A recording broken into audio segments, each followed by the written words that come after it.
Alcatraz, the Rock. 12 barren acres in the middle of San Francisco Bay. In 1934, it seemed a perfect place for an escape-proof prison for America's worst criminals. Alcatraz was America's most notorious top-security prison. Escape attempts were rare. All who had tried were caught, killed, or drowned. This was the state-of-the-art institution of its time, sort of like the Titanic. You know, the Titanic's never going to sink. And I think everybody just figured that nobody's going to escape from Alcatraz. But on June the 11th, 1962, 3 prisoners achieved the unimaginable. Through a series of ingenious maneuvers that took more than a year to prepare, Frank Lee Morris and brothers John and Clarence Anglin broke out of their cells, out of the prison, and disappeared, never to be found alive or dead.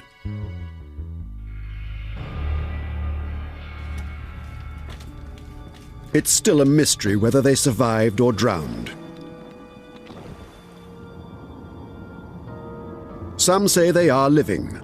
Sightings have been reported in southern Georgia, in Florida, and South America. The case is still open some 40 years later. Their story began on August the 11th, 1934, when the old military prison located on Alcatraz Island was reopened as a federal penitentiary. Alcatraz is ready. Machine Gun Kelly, just sentenced to life imprisonment, will be among the first tenants. They were going to put the bad, the worst there. So it was supposed to be an escape-proof facility. The men that were kept at the Alcatraz facility of the Bureau of Prisons were those who had made numerous escapes or escape attempts from other facilities.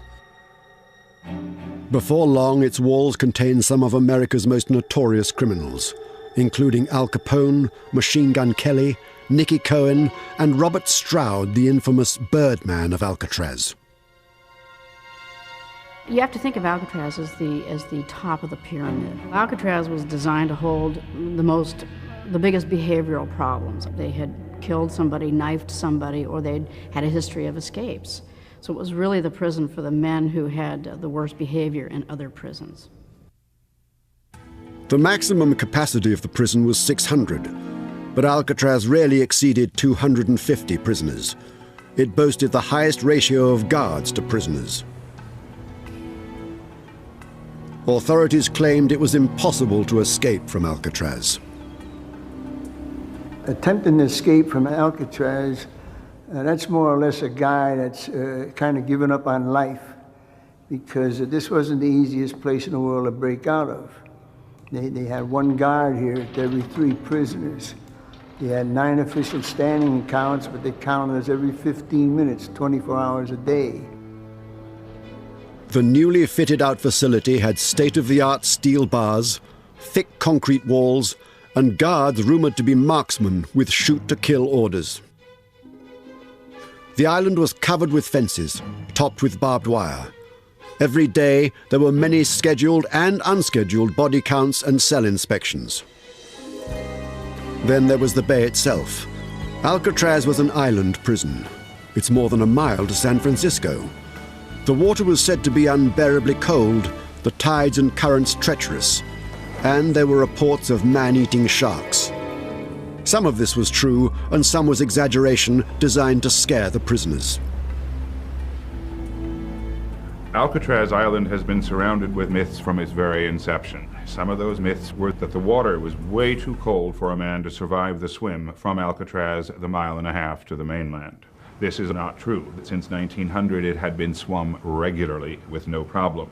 There was also the myth put forth that the guards on Alcatraz were expert sharpshooters. Many of them were not sharpshooters at all. The Bureau of Prisons announced publicly that San Francisco Bay was filled with great white sharks, which of course eat human beings. There are no great white sharks in San Francisco Bay, and there never have been. Despite this propaganda, escape attempts were made. 1,576 prisoners went through Alcatraz during its tenure as a federal prison.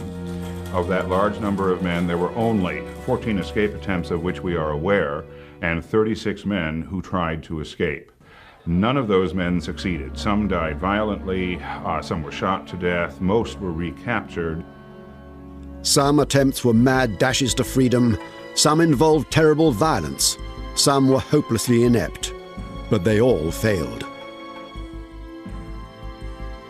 Until Frank Morris and brothers John and Clarence Anglin came along. Both Morris and the Anglin brothers had been in and out of jail since they were teenagers. Robert Anglin is John and Clarence's brother. They started off as pretty young kids, I would say 8 or 10 years old. And they would pick up things in stores. I guess it would be petty larceny. John and Clarence Anglin were always in trouble, always stealing together, always planning and organizing their burglaries. They had to go to the reformatory school for that for maybe a couple of years. And they had broke out of one right after another. They couldn't keep them in them. Yeah. They committed a bank robbery with a toy pistol and were caught. You don't go around robbing banks with toy pistols, you get killed. When they were caught, they threw the book at them. They wound up with 30+ years for sentences. John William Anglin was doing his time at the federal penitentiary at Leavenworth, Kansas. When he tried to escape, he was transferred to Alcatraz in the autumn of 1960. He was 30 years old. The following January, Clarence Anglin, a year younger than his brother, followed him from Leavenworth to the Rock. Frank Morris came from a very tragic background. Mother, father abandoned him, drifted into crime, wound up in various state prisons, including Florida's. Frank Morris was serving a 14-year sentence for bank robbery at the federal penitentiary in Atlanta, Georgia, when in January 1960 he was transferred to Alcatraz. In the spring of 1961, these men first hatched their plan to break out.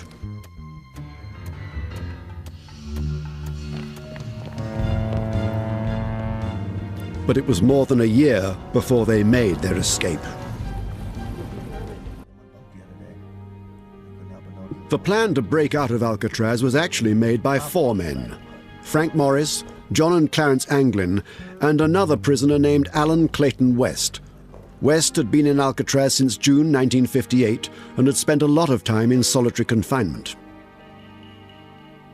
Alan Clayton West is an enigma in the entire escape. He is the man who claims he planned this event. West was the key to the escape. Prisoners at Alcatraz were entitled to food, clothing, shelter, and medical attention. A prison job was a privilege to be earned. West had a job.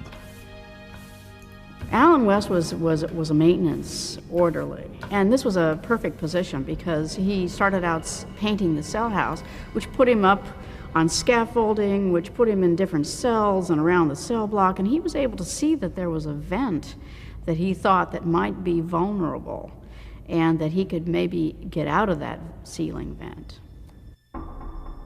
While cleaning the top of this cell block in the spring of 1961, West discovered this narrow ventilator shaft to the roof.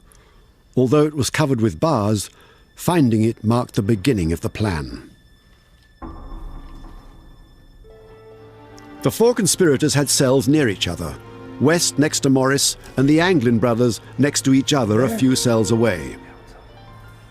The location of their cells on the main floor of the cell house in B block is critical to the way this escape would go down.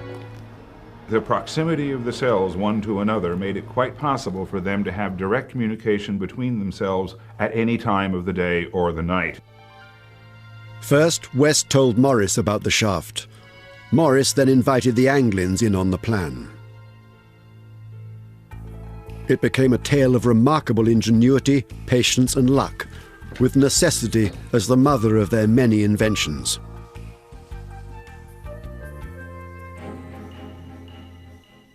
Behind those cells was a rarely used utility corridor filled with a maze of pipes.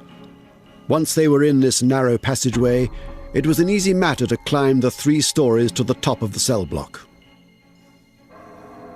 From there, they hoped to escape through the narrow ventilator shaft onto the roof, and from the roof off the cell house and down to the water and off the rock.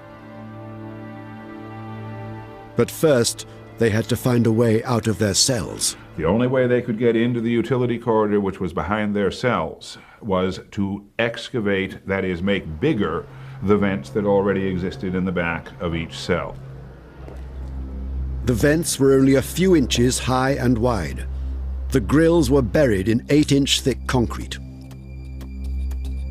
To break through, they started with simple implements, whatever they could lay their hands on. At one point, they even made crude power tools. They also had to conceal the noise of their chipping away at the concrete. One theory is that they worked while other inmates practiced their musical instruments. Every night after dinner, the musicians were allowed to play for approximately an hour and 15 minutes. There were accordions, saxophones, trumpets, guitars. I mean, it was just a cacophony of noise. A former prisoner, Whitey Thompson, provides another explanation. He was on the same cell block as West, Morris and the Anglins, and says ongoing construction in the cell house also had covered the noise they were making. The maintaining guards was knocking out a wall over an A block to make it bigger, to make it into the records office.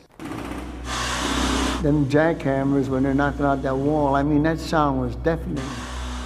And under cover of the same noise, Morris and the England brothers were going through the backs of their cells with these little homemade chipping hammers. Finally, after several months, they were able to squeeze their bodies through. The excavation of the vents in the back of the cells they concealed by making fake vents out of cardboard. These vents were painted with the colors of the cells. So once the men would leave their cells at night, they could conceal their exit with this fake vent. Well, they had to be very careful about leaving their cells. There always had to be one man watching.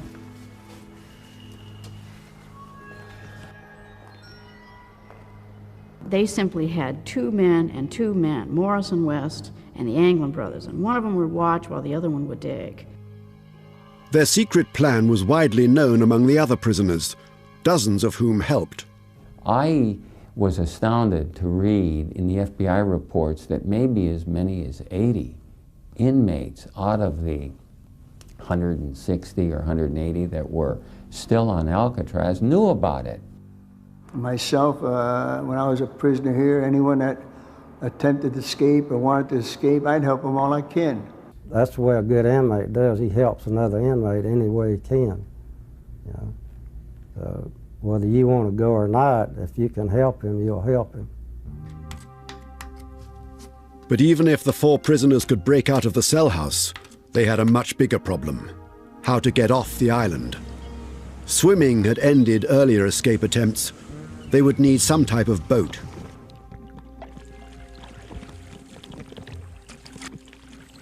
They found the solution in the prison library.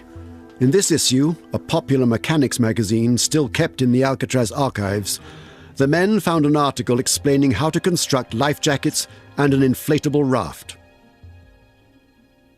They smuggled dozens of raincoats into the cell house and stitched the rubber backing together to make life jackets and a raft. A lot of the help that they received is what you call mule work.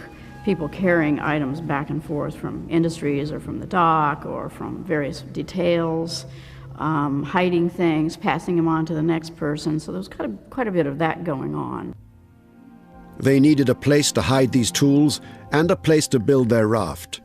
Their only choice was on the top of the cell block, in plain sight of one of the guard stations. This challenge led to their most ingenious deception. One of the most controversial aspects of this escape, and this was hidden from the general public until the early 1990s, was the fact that a part of the cell house was blocked off from view by between 40 up to as many as 80 blankets. Alan Clayton West is the one who pulled this stunt, the biggest trick of this entire escape. West convinced the guards that to prevent dust and paint from splattering on the floors below, while he cleaned and painted the top of the cell block, he had to hang blankets. Damn it, West! Of course, the real reason to hang blankets was to conceal their work on the escape. They were able to follow through with their escape because of the incompetence of the security. No question about it. Can you imagine being able to put up blankets on top of a cell house so that no one could see what was going on behind those blankets? Unbelievable. The guards allowed the blankets to hang for more than 2 months. To fool the guards while they worked on top of the cell block, they constructed dummy heads to pass the nightly head counts. These are the actual heads they made, carefully preserved in the prison archives and rarely seen. People wonder, where did they get this material to make a mask? Everything was already in that cell. You take soap, mix it into a paste. You take toilet paper and mix it into mache, mix the concrete dust from the concrete, the dust you accumulate from under your bed, the soap and the toilet paper, combine it all together and you can make a terrific mask. Whitey Thompson provided an essential ingredient. I'm the artist that showed Frank Morris how to mix the color of flesh tone for them dummy heads. To make the heads as realistic as possible, they covered them with human hair. Clarence Anglin was working in the barber shop at this time, and he would leave at the end of the workday, returning to his cell, carrying real human hair in his pockets. After many months of preparation, the last part of the plan, making the raft, was nearing completion.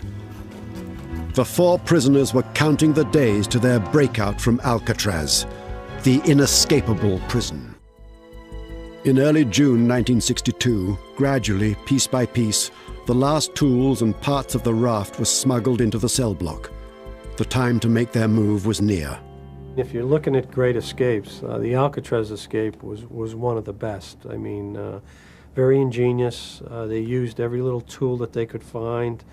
It really was quite a study just to see how they were able to get out of the rock, and just escaping from Alcatraz itself was quite a feat. Completing the raft that would protect them from the icy waters of San Francisco Bay was one of the last hurdles remaining between the prisoners and freedom. The raft measured 14 feet by 6 feet, and it was a very big raft, in other words. It was made out of between 40 and 80 raincoats that were waterproof, and it was successfully sewn down in the shops. And then it was taken to the top of B Block, where it was patiently, very painstakingly assembled over a series of weeks. Luckily, the prison kept no inventory of their raincoats and didn't notice their disappearance. On Monday, June the 11th, 1962, Arthur Dollison, the associate warden, was on duty.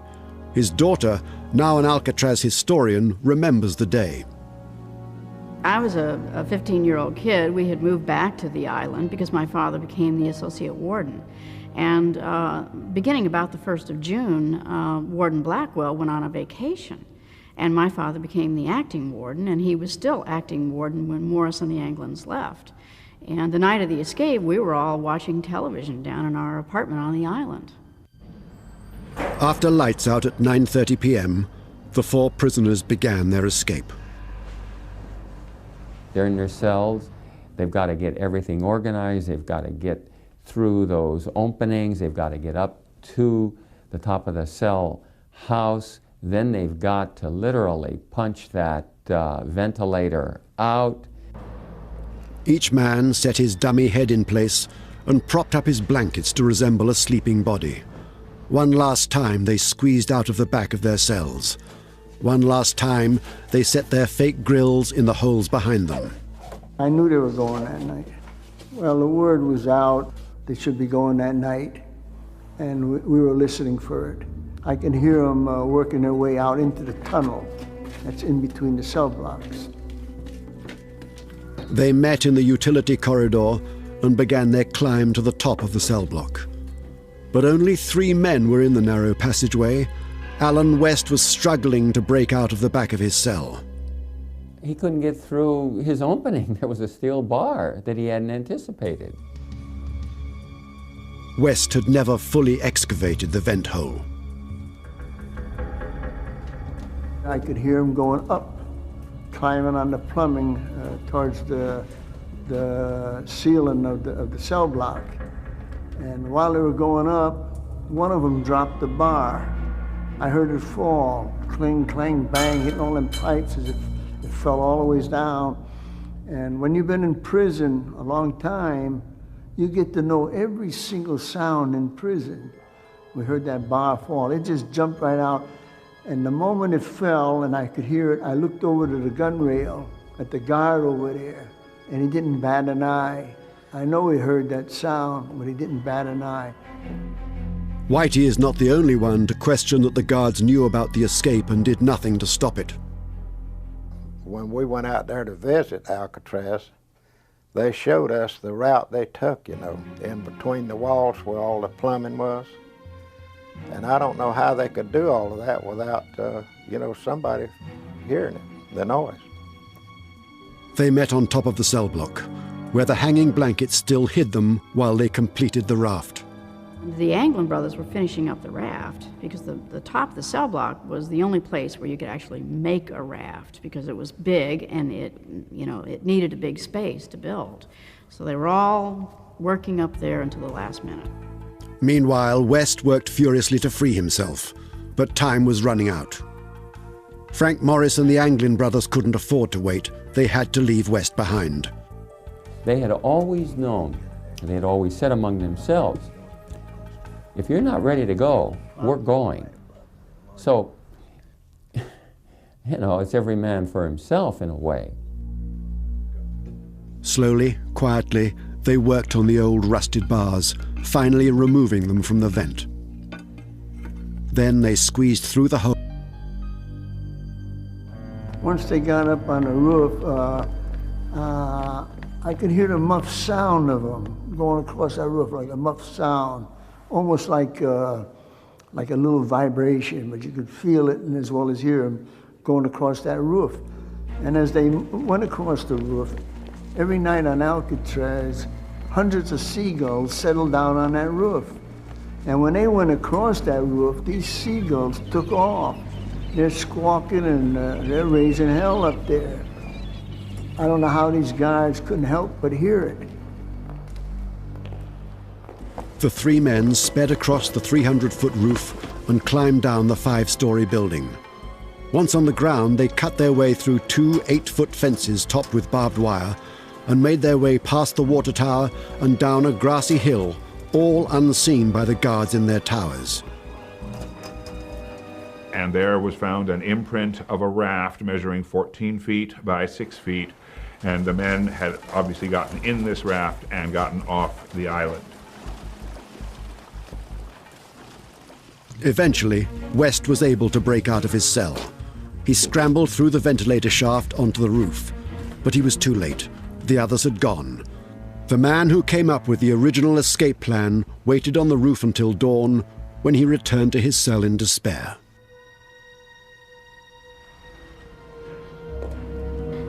Around 7 o'clock in the morning, the wake-up bell rang, and everybody, all the inmates got up. They had about 10 minutes to wash up and go to the bathroom and have a cigarette, and then there's a whistle. The lieutenant blows a whistle, and all the inmates stand at the bars, and that's called the first stand-up count of the day. Well, obviously, the dummies didn't stand up. Morris! When neither Anglin brother nor Frank Morris stood up in their cells, the guards had to investigate. He stuck his hand in there to push one of their heads to wake him up. Get up! And the head rolled over on the floor. The guard jumped out quite a ways when that head rolled on the floor. Arthur Dollison, acting warden, got the call. His daughter speaks of that morning. There was a phone call that came to my house, and my dad told me later that he reached to the phone with dread because he just had a bad feeling. And when he picked up the phone, they said, "We've got 3 dummies in the cell house." And they meant that literally. And He rushed out of the house, and then the next thing that happened is that there was a siren. The alarm could be heard everywhere on Alcatraz Island. Once the acting warden arrived, the investigation began immediately. Because of the hole in the back of West's cell, the questioning began with him. Alan West had to acknowledge that he was part of it because there was this huge opening in the back of his cell. And so, of course, he was brought in and he appeared to cooperate. I mean, there was nothing else he could do. He provided some details and he did not provide certain details. He told them what was safe to tell them and that would not jeopardize the chances of the others. Dozens of Alcatraz guards searched the island from top to bottom, from the cell house and prison roof to the power station and workshops. They combed the grounds under the water tower and all along the shoreline.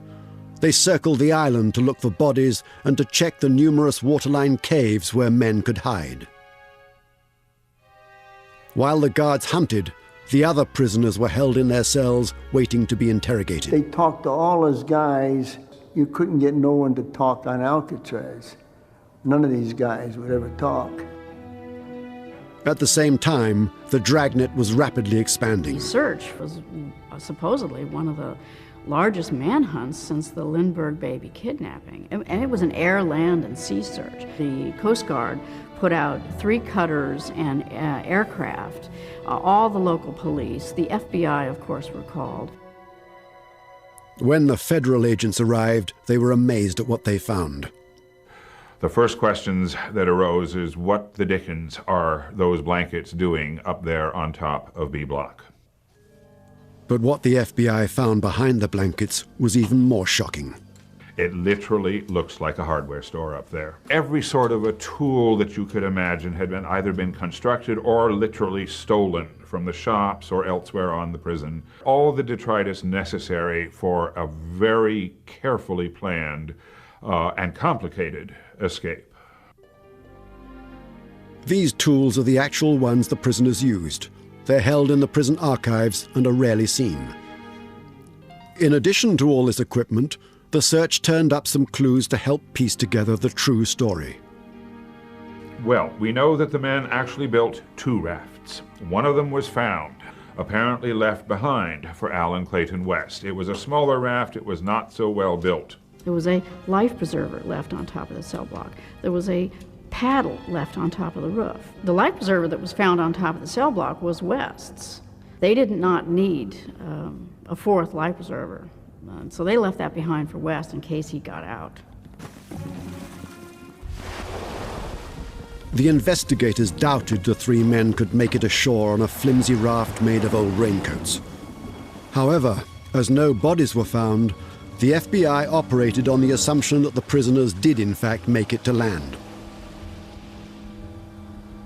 Word of the escape was quickly picked up by the press. It was a very big story, and hundreds of leads poured in. I remember the national press that was involved in this, the big FBI manhunt. Their pictures were all over every single paper, probably around the world. 2 days after the escape, the search uncovered something in San Francisco Bay.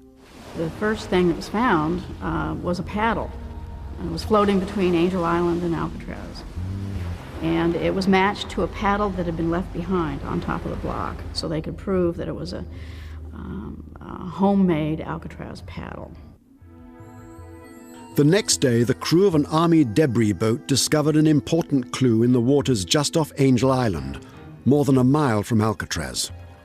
The second thing that was found about 2 days later was a packet of photographs. Now, it was actually in about 3 feet of water. It was made of the same raincoat material as the life preserver on top of the block.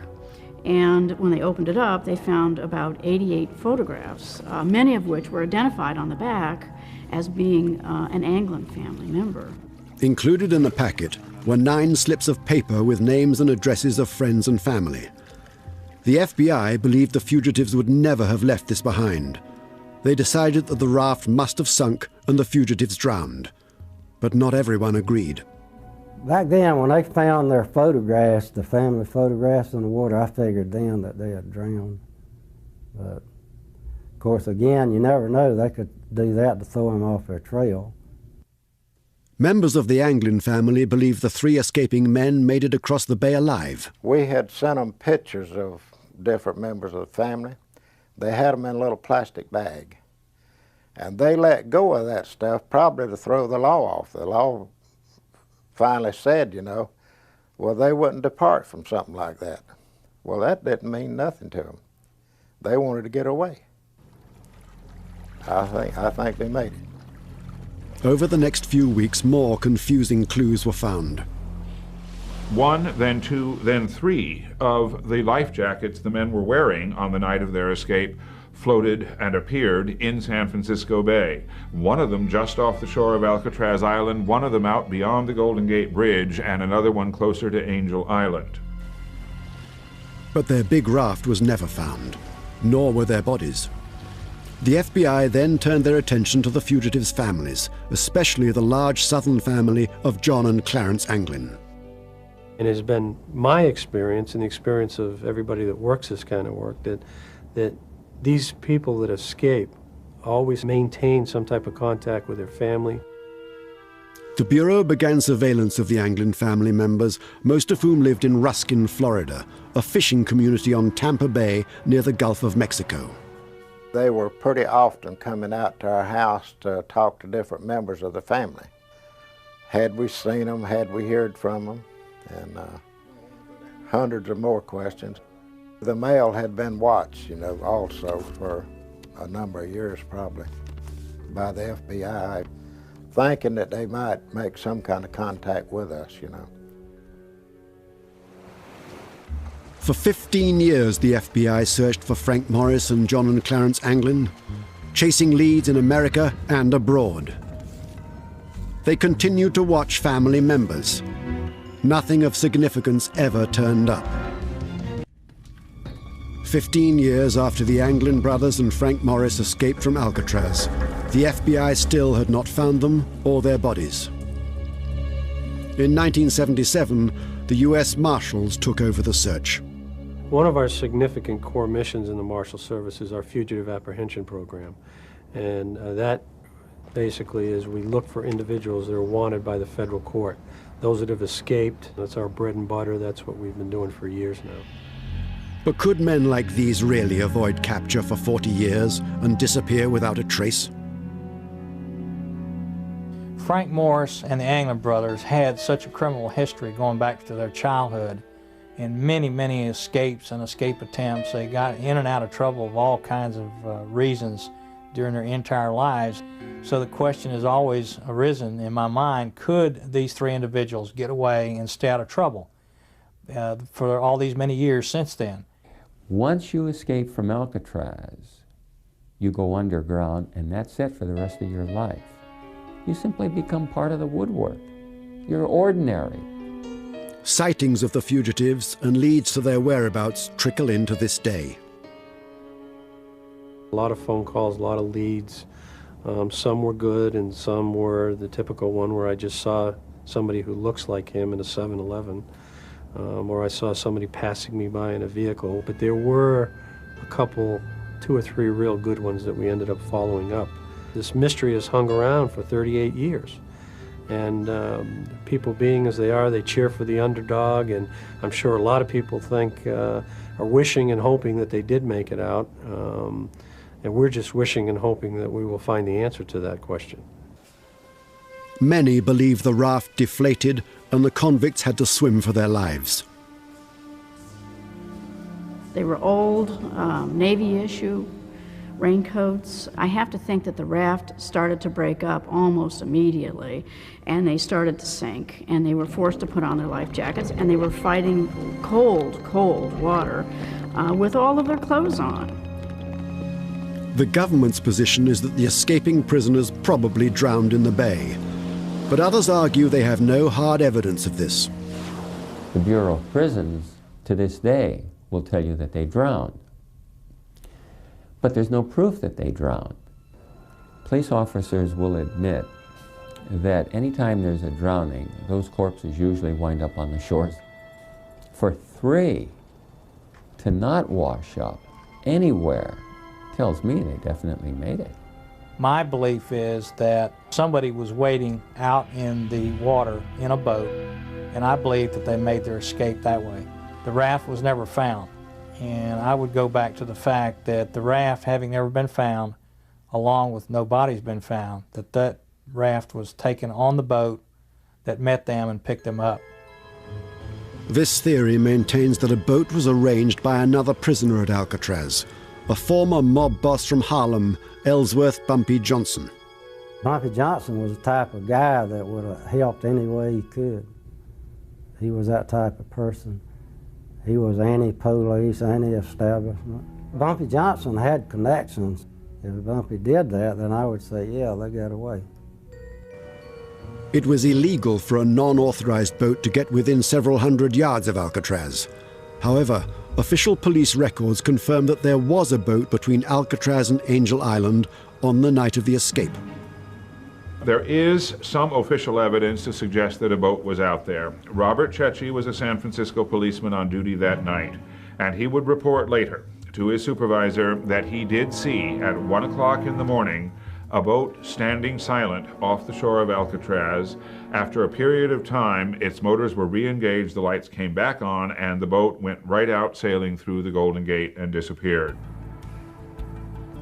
The authorities believe that if the fugitives survived, it's likely they fled the country, first to Mexico and then possibly to South America. These men had studied Spanish while they were in prison during the course of the 9 months they planned this escape.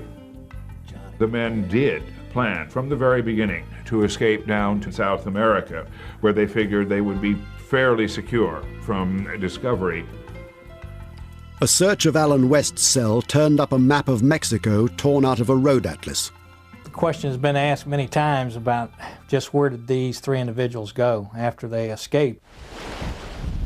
Brazil would be one of those countries that you could go to and there's no extradition. A lot of criminals who have gone to Brazil to escape American authorities in the past. The marshals had good reason to suspect that this is exactly what Morris and the Anglins did. Another individual out in Texas came up with information that her grandfather had pointed out to her one of the individuals who had escaped successfully from Alcatraz and was looking for paperwork to get out into a foreign country. One of the most promising leads involved a former friend of the Anglin brothers who reported seeing them in Brazil in 1975. Art Roderick was directly involved in the investigation and interviewed the informant himself. This one seemed to be pretty good based on the fact that he had known them previously and wasn't just identifying them off, the pictures that we had. So those are always the best leads, friends or family members. There was a lead that was chased down in Brazil. We were told again by a tipster that they had in fact seen these individuals at a bar in Brazil. We pursued that to the point where a deputy did in fact go to Brazil and find this bar and did some interviews down there without any results. In 1989, a promising lead started one of the most peculiar escapades in the continuing manhunt. The informant was a woman the authorities called Kathy. There were anonymous tips called in, and one of those was forwarded to our office here in Tallahassee. It was with a description of where a house and a trailer located outside of Marianna, Florida, was located. That there were 2 people living there that was believed to be Anglin and possibly Frank Morris. Marianna is in northern Florida, near the Georgia and Alabama state lines. For several weeks, U.S. Marshal Mac McClendon drove around back roads hunting for the fugitives. That lead led us through half the county, and we did not find the place we were looking for. The individual who provided these anonymous tips had knowledge that most people would not know unless they were familiar with the case, familiar with the Anglin brothers. In spite of all the tip-offs and searching, they have never found the fugitives. Some cite a great deal of circumstantial evidence suggesting the fugitives survived. Over the years, the Anglin family has received numerous unexplained letters and postcards, especially at birthdays and holidays. And every Mother's Day until her death, John and Clarence's mother received flowers from an anonymous source. There have been other incidences, mysterious telephone calls that have persisted from 1962 all the way to this very day. And then there's the story of the funerals of the Anglin parents. These may just be rumors, but they're widely told and believed. In 1973, their mother died. We know that at the funeral for Rachel Anglin, the mother of the two Anglin brothers, we know the FBI was there attending this service, and we know that two tall women, unusual looking and very tall, showed up. They were in long dresses, heavy makeup, said not a word to anyone, and disappeared long before any of the FBI agents who were there at this same service could question them. If Frank Morris and the Anglin brothers were still alive today, what would they look like? The History Channel asked the National Center for Missing and Exploited Children to use its unique computerized age enhancement process to see how the famous fugitives might look today. Art Roderick, the U.S. Marshal's Chief of Investigative Operations, has hunted these men for many years and helped the engineer. The computer technician copies aged facial features and pastes them into the new profile to suggest how the men would appear now. So what you have is like a file in there with a bunch of noses, and you pick the one that's closest to the original mugshot of Frank Morris. Right. And then pull it up and then, okay. Morris was 35 years old at the time of the escape and would now be in his early 70s. It's startling to watch John Anglin age from his early 30s to his late 60s. Clarence Anglin's image goes through a similar transformation. This is what he might look like if he was still alive today. Hopefully, this will assist you guys in your efforts to try to locate these three escapees. Looks fantastic. It'll definitely generate some phone calls. After some 4 decades, there's still no consensus regarding the fate of these famous fugitives.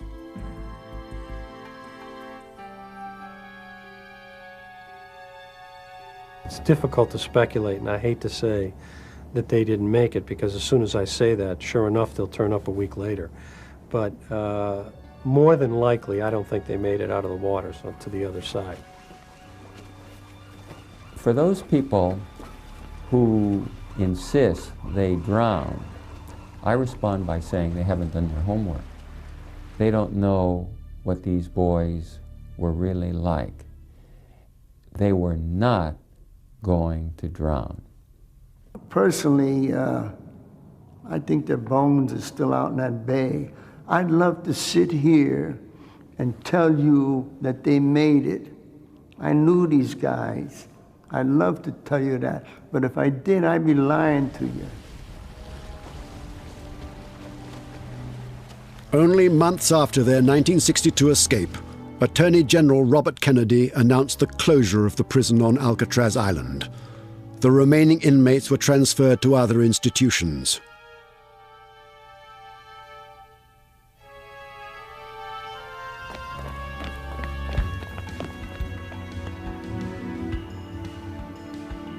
Now Alcatraz, the escape-proof prison, stands empty in San Francisco Bay and has become a tourist attraction.